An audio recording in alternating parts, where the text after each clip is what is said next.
새로운 한 날을 허락하신 하나님의 놀라운 은총 속에 기쁨으로 하루를 맞이하시기를 소원합니다. 시편 오늘은 53편 1절에서 6절까지의 말씀 함께 살펴보도록 하겠습니다. 어리석은 자는 그의 마음에 이르기를 하나님이 없다 하도다. 그들은 부패하며 가증한 악을 행하며 선을 행하는 자가 없도다. 하나님이 하늘에서 인생을 굽어 살피사 지각이 있는 자와 하나님을 찾는 자가 있는가 보려 하신즉 각기 물러가 함께 더러운 자가 되고 선을 행하는 자 없으니 한 사람도 없도다. 죄악을 행하는 자들은 무지하냐. 그들이 떡 먹듯이 내 백성을 먹으면서 하나님을 부르지 아니하는도다. 그들이 두려움이 없는 곳에서 크게 두려워하였으니 너를 대항하여 진친 그들의 뼈를 하나님이 흩으심이라. 하나님이 그들을 버리셨으므로 내가 그들에게 수치를 당하게 하였도다. 시온에서 이스라엘을 구원하여 줄 자 누구인가? 하나님이 자기 백성의 포로된 것을 돌이키실 때에 야곱이 즐거워하며 이스라엘이 기뻐하리로다. 시편의 말씀에는 표제어가 붙어 있습니다. 표제어는 그 시의 특성을 잘 말해주고 있는데요. 오늘 함께 살펴보게 될 시편 53편에도 표제어가 있습니다. 다윗의 마스길, 인도자를 따라 마알랏에 맞춘 노래라는 표제어가 기록되어 있습니다. 마스길은 교훈이라는 뜻입니다. 그리고 마알랏에 맞춘 노래라는 표현은 시편 중 유일하게 53편에서만 사용되고 있는데 그 의미를 슬픔을 뜻하는 히브리어 마알라트와 연관해서 슬픔의 노래라고 해석하는 경우도 있지만 일반적으로 마알랏은 어떤 악기의 이름이다 라고 보고 있습니다. 시편 53편을 살펴보면 그 내용이 시편 14편과 거의 유사함을 발견할 수가 있습니다. 그럼에도 불구하고 각각의 시를 모두 기록하고 있는 이유는 그 시의 배경이 다르기 때문입니다. 시편 53편은 5절의 말씀에서 너를 대항하여 진친 그들의 뼈라는 표현에서 알 수 있듯이 전쟁을 배경으로 기록하고 있으며 이 시의 어리석은 자는 하나님을 알지 못하는 이방 사람들, 이스라엘을 공격한 적군들이다 라고 보고 있습니다. 그리고 이 말씀의 초점은 어리석고 악한 사람들에 대한 하나님의 심판과 멸망에 두고 있는 반면에 시편 14편은 어리석은 자는 이스라엘 사람들을 포함하여 일반적인 사람들이라고 보고 있습니다. 또한 이 말씀의 초점은 피난처 되시는 하나님께서 선하고 의로운 자들을 악한 자들로부터 보호해 주시는 데 있습니다. 이와 같이 각각의 배경의 차이가 있긴 하지만 공통적으로 어리석은 사람에 대한 속성을 잘 나타내 주고 있습니다.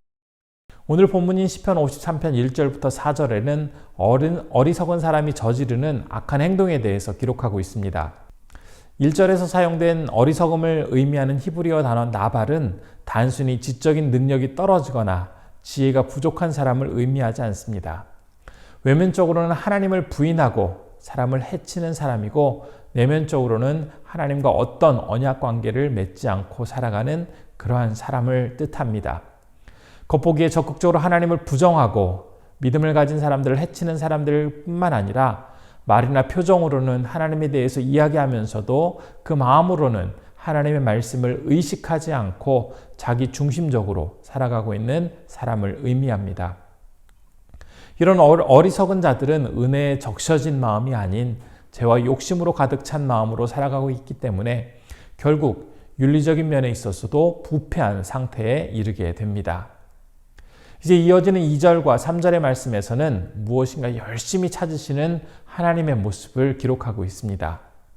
하나님께서 악한 자들의 무리 안에서 혹시 당신의 말씀을 기대하며 진지하게 반응하려고 하는 사람들이 있는지를 찾으셨지만 안타깝게도 단 한 사람도 그런 사람을 찾으실 수 없으셨습니다.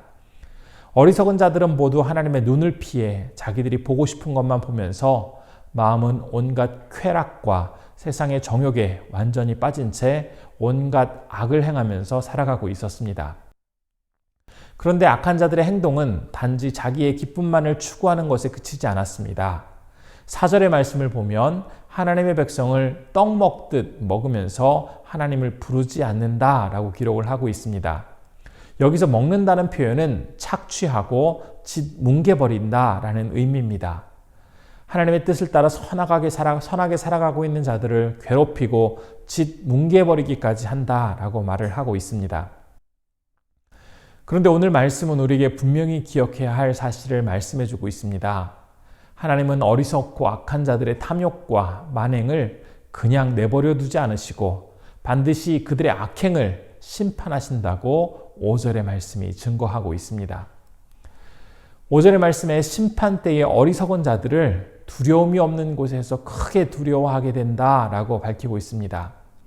여기서 두려움이 없는 곳은 외적인 상황으로 볼 때 조금도 위험한 요소가 없는 그러한 공간입니다. 사람들이 보기에 전혀 위급하게 비춰지지 않는 장소라 하더라도 하나님의 초자연적인 역사가 이루어지게 되면 악인들에게 그곳은 너무나 무섭고 두려운 심판의 장소가 될 것임을 전하고 있습니다. 역대하 20장에는 유다왕 여호사밧과 아람의 전쟁 장면이 기록되어 있습니다. 모압과 암몬 그리고 마온 사람들이 함께 여호사밧을 공격하려고 하자 하나님께서 그들을 무찌르시는 장면이 역대하 20장 22절부터 24절에 기록되어 있습니다. 제가 한번 읽어보겠습니다. 그 노래와 찬송이 시작될 때에 여호와께서 복병을 두어 유다를 치러 온 암몬 자손과 모압과 세일산 주민들을 치게 하심으로 그들이 패하였으니 곧 암몬과 모압 자손이 일어나 세일산 주민들을 쳐서 진멸하고 세일 주민들을 멸한 후에는 그들이 서로 쳐 죽였더라. 유다 사람들이 들망대에 이르러 그 무리를 본즉 땅에 엎드러진 시체들 뿐이요 한 사람도 피한 자가 없는지라. 모압, 암몬, 세일산 주민들은 힘을 모아서 유다를 공격하려고 하였습니다. 이들은 승리를 자신하면서 공격할 기회만을 찾고 있었습니다. 그런데 여호사밧과 그 군대가 하나님을 찬송하기 시작하자 놀랍게도 암몬과 모압과 세일산 주민들은 무서워하며 자기들끼리 싸우고 서로 죽이게 됩니다. 바로 이 상황이 두려움이 없는 곳에서 크게 두려워하게 되어지는 상황입니다. 또한 뼈를 흩으셨다라는 의미는 전쟁에서 패한 병사의 시신이 온전히 매장되어 있지도 못한 상태에서 짐승의 먹잇거리가 되는 상태를 말합니다.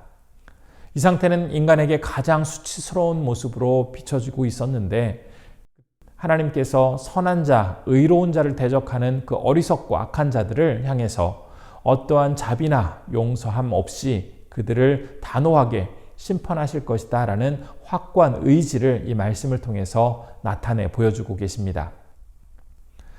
이러한 하나님의 약속은 이제 6절의 말씀에서 백성들이 살아계신 하나님 아버지 오직 한 분께만 나아가고 그분만 의지하며 감사와 찬양을 올려드리며 기쁘게 살아가도록 만들고 그러한 백성들을 인도해 주시는 하나님의 모습에 대해서 이제 마무리하며 기록하고 있습니다.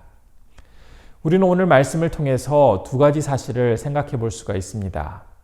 한 가지는 하나님께서 악한 자들의 핍박과 악행을 절대로 좌시하지 않으시고 그들의 죄를 분명히 심판하신다라는 사실입니다.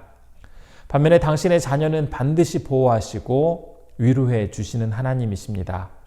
하나님의 유일한 관심은 그 자녀들에게 있음을 우리는 다시 한번 기억해 볼 수 있습니다. 우리가 이 사실을 기억하고 살아가게 될 때에 세상의 모진 풍파와 악한 세력의 공격 앞에서도 넘어지지 않고 다시 일어나서 힘을 내어 믿음의 경주를 이어갈 수가 있게 됩니다. 그리고 우리가 기억해야 할 또 다른 한 가지가 있습니다. 어리석음을 의미하는 단어 나발은 적극적인 의미로는 하나님을 부정하고 믿음을 가진 사람들을 해친다라는 의미와 함께 소극적으로는 겉으로는 하나님을 부르면서도 내면적으로 하나님과 언약 관계를 맺지 않은 상태를 의미한다라고 말씀을 드렸습니다.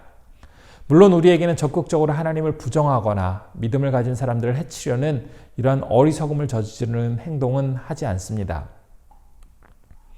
하지만 입으로는 하나님의 이름을 부르면서 마음속으로는 그분의 말씀을 순종하지 않고 하나님을 잊고 살아가는 모습을 가질 때가 참 많이 있습니다.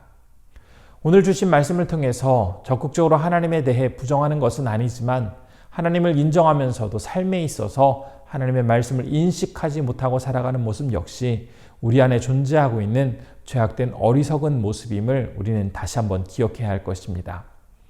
하나님에 대한 인정은 그분의 말씀을 매 순간 의식하며 살아가는 구체적인 모습을 통해서 나타나게 됩니다. 만일 우리의 모습 속에 여전히 하나님의 말씀을 의식하지 못한 채 내 생각과 기준으로 살아가려는 모습들이 존재하고 있다면 주님 앞에 그 모습을 정직하게 내어놓고 회개해야 합니다. 오늘 하루 하나님께서 당신의 자녀를 악하고 어리석은 자들로부터 분명히 지켜주시는 신실하신 하나님이심을 다시 한번 굳게 믿으며 살아가기를 소원합니다.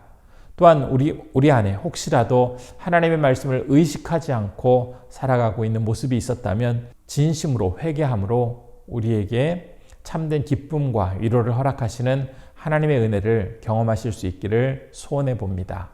이 시간 기도할 때 악한 세력으로부터 당신의 자녀를 성실히 지켜주시는 하나님의 사랑과 은혜를 분명히 경험하며 살아가게 하옵소서라고 기도했으면 좋겠습니다.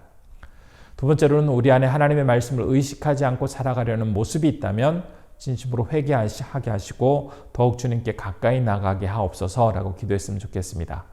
세 번째로는 이제 내일 귀임하시는 필리핀의 정성호 김선자 선교사님을 지켜주시고 필리핀에서도 귀한 사역 잘 이어가실 수 있도록 인도해달라고 함께 기도해 주시면 좋겠습니다. 기도하겠습니다. 내려오신 아버지 하나님, 오늘 말씀을 통해서 다시 한번 우리의 마음을 돌아보게 해주시니 감사드립니다. 끊임없는 원수와 악한 세력들의 공격 안에서도 우리를 지켜주시고 보호해주신 하나님의 놀라운 섭리를 다시 한번 기억하게 해주시니 감사드립니다.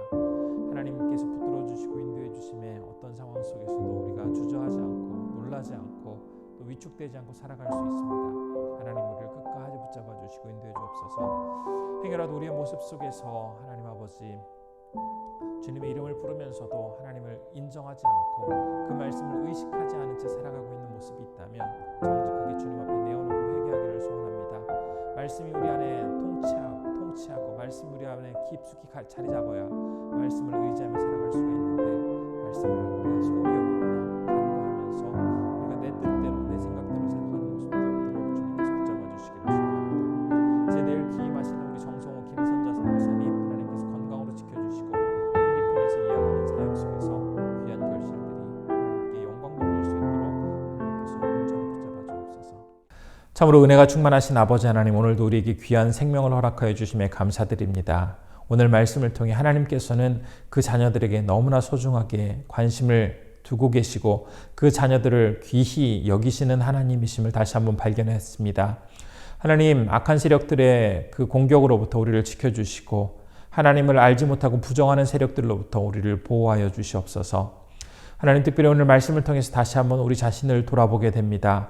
행여라도 우리 모습 속에서 하나님의 이름을 부르면서 아직 하나님께 온전히 순종하지 못하고 그 말씀을 의식하지 못한 채 살아가고 있다면 다시 한번 우리의 그 부족한 모습을 주님 앞에 내어놓고 회개할 수 있기를 소원합니다.